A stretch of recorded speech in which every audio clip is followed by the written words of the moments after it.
ছাত্রদল, police, ধাওয়া পাল্টা ধাওয়া, ইটপাটকেল ও টিয়ারশেল নিক্ষেপ, রণক্ষেত্র রাজপথ। সিলেটে বিএনপির গাইবানা জানাজার কর্মসূচি ঘিরে পুলিশের সঙ্গে সংঘর্ষে জড়ালো ছাত্রদল।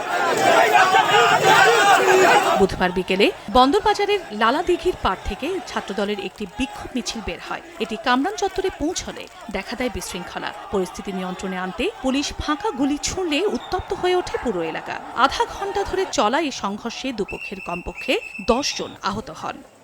নিরপরাধ এবং নিরস্ত্র জনতার উপরে তারা অতর্কিতভাবে ইট পাটকেল এবং ককটেল নিক্ষেপ শুরু করে।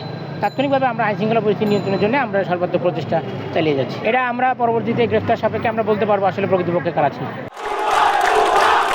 গাইবান্ধায় জেলা আওয়ামী লীগ কার্যালয়ে ইটপাটকেল ছুঁড়ে ভাঙচুরের পাশাপাশি আগুন দেওয়া হয়। হামলা চালানো হয় দলটির নেতাকর্মীদের ওপর। এতে পৌরসভার মেয়র, জেলা আওয়ামী লীগের সভাপতি ও ছাত্রলীগের সাধারণ সম্পাদক সহ কমপক্ষে 20 নেতাকর্মী আহত হন। ভাঙচুর ও আগুন দেওয়া হয় বেশ কয়েকটি মোটরসাইকেলে। এর কিছুক্ষণ পর জেলা বিএনপি কার্যালয়ে ভাঙচুর করে আগুন দেওয়ার অভিযোগ ওঠে। আওয়ামী লীগ নেতাদের দাবি, কোটা আন্দোলনের শিক্ষার্থীদের সঙ্গে মিশে বিএনপি জামায়াত নেতাকর্মীরা পরিকল্পিতভাবে হামলা চালাচ্ছে। নগদের কাছে সব গ্রাহকই প্রিয়, তাই তো সারা দেশে ক্যাশ আউট চার্জ সবচেয়ে কম।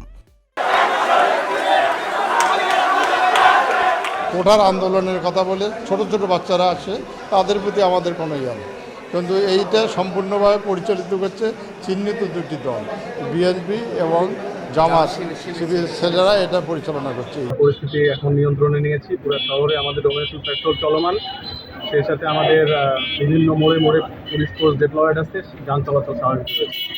কিছু পুলিশ অ্যাসল্ট রয়েছে, সেই সংখ্যাটি আমরা পরে জানাতে পারব। কোটা সংস্কার আন্দোলনকারীদের ওপর ছাত্রলীগের হামলার প্রতিবাদে ঝিনাইদহ, বগুড়া, সুনামগঞ্জ সহ দেশের বিভিন্ন এলাকায় ঝটিকা মিছিল করে ছাত্রদল। কয়েকটি জায়গায় পুলিশের সঙ্গে কথা কাটাকাটি ও হাতাহাতি হয়।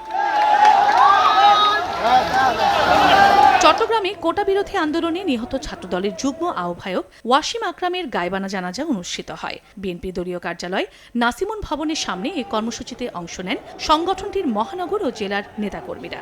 ট্যালেন্টেড একটা যদি স্টেট আপনি উপহার দিতে চান তাদেরকে, এই দাবির প্রতি আমার মনে হয় শুধু আমাদের না, সবারই একটা সমর্থন থাকা উচিত বলে মনে করি। এছাড়া কোটা আন্দোলনে নিহতদের স্মরণে দেশের বিভিন্ন জেলায় গাইবানা জানাজা কর্মসূচি পালন করে বিএনপি ও তার সহযোগী সংগঠনের নেতাকর্মীরা। চন্দ্র বিশ্বাস, ববি, সময় সংবাদ।